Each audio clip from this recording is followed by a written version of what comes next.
شهابا رابيا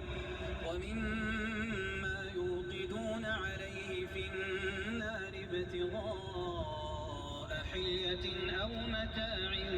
زبد مثله كذلك يضرب الله الحق والباطل فأما الزبد فيذهب جفاء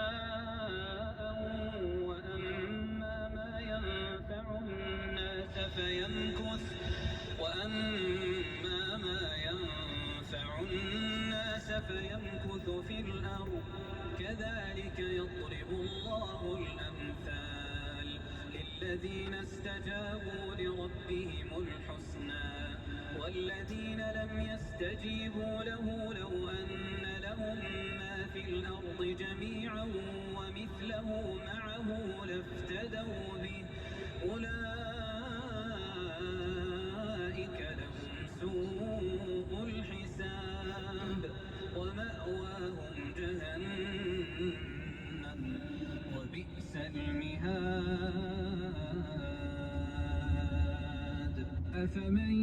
يعلم أنما أنزل إليك من ربك الحق كمن هو أعمى إنما يتذكر أولو الألباب الذين يوفون بعهد الله ولا ينقضون الميثاق والذين يصلون ما أمر الله به أن يوصل ويخشون ربهم ويخافون سوء الحساب والذين صبروا ابتغاء وجه ربهم وأقاموا الصلاة وأنفقوا مما رزقناهم سرا وعلانية ويدرؤون بالحسنة السيئة أولئك لهم عقبى الدار جنات عدن يدخلونها ومن صلح من آبائهم وأزواجهم وذرياتهم والملائكة يدخلون عليهم من كل باب سلام عليكم بما صبرتم فنعم عقبى الدار والذين ينقضون عهد الله من بعد ميثاقه ويقطعون ما أمر الله به أن يوصل ويفسدون في الأرض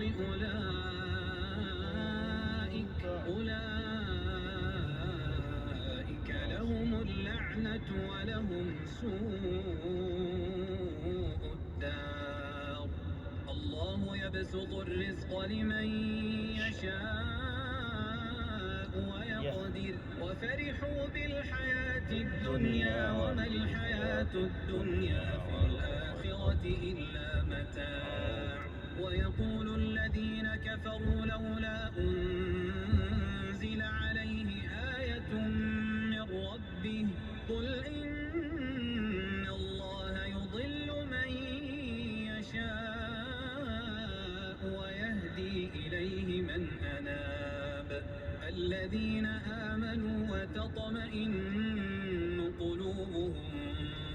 بذكر الله ألا بذكر الله تطمئن القلوب الذين آمنوا وعملوا الصالحات طوبى لهم وحسن مآب كذلك أرسلناك في أمة قد خلت من قبلها لتتلو عليهم الذي أوحينا إليك وهم يكفرون بالرحمن قل هو ربي لا إله إلا هو عليه توكلت وإليه متاب ولو أن قرآنا سيرت به الجبال أو قطعت به الأرض أو كلم به الموتى بل لله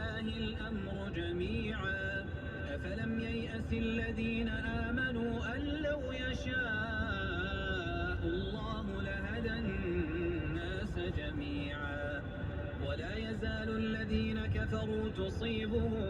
بما صنعوا قارعة أو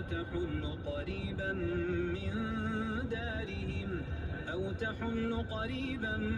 من دارهم حتى يأتي وعد الله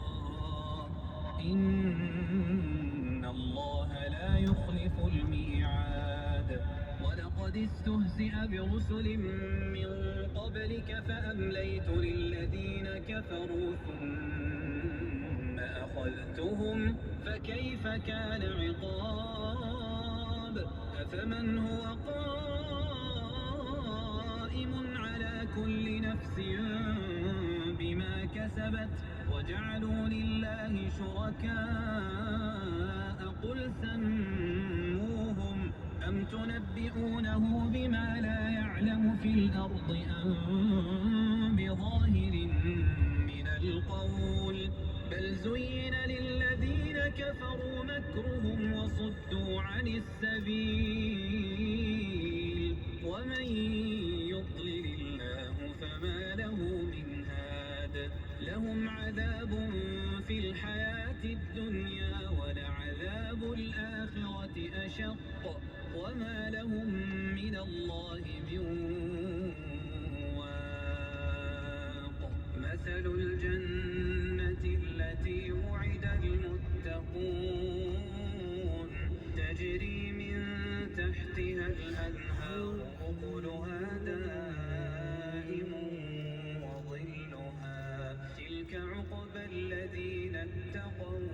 وعقبى الكافرين النار والذين آتيناهم الكتاب يفرحون بما أنزل إليك ومن الأحزاب من ينكر بعضه قل إنما أمرت أن أعبد الله ولا أشرك به إليه أدعو وإليه مآب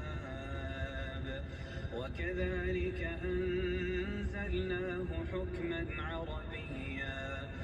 ولئن اتبعت أهواءهم بعدما جاءك من العلم ما لك من الله من ولي ولا واق ولقد أرسلنا رسلا من قبلك وجعلنا لهم أزواجا وذرية وما كان لرسول أن يأتي بآية إلا بإذن الله لكل أجل كتاب يمحو الله ما يشاء ويثبت وعنده أم الكتاب وإما نرينك بعض الذي نعدهم أو نتوفينك فإنما عليك البلاغ وعلينا الحساب أولم يروا أنا نأتي الأرض ننقصها من أطرافها والله يحكم لا معقب لحكمه وهو سريع الحساب وقد مكر الذين من قبلهم فلله المكر جميعا يعلم ما تكسب كل نفس وسيعلم الكفار لمن عقبى الدار ويقول الذين كفروا لست مرسلا قل كفى بالله شهيدا بيني وبينكم ومن عنده علم الكتاب. تلا على مسامعنا القارئ الشيخ عبد العزيز التركي بتلاوته المباركة لسورة الرعد.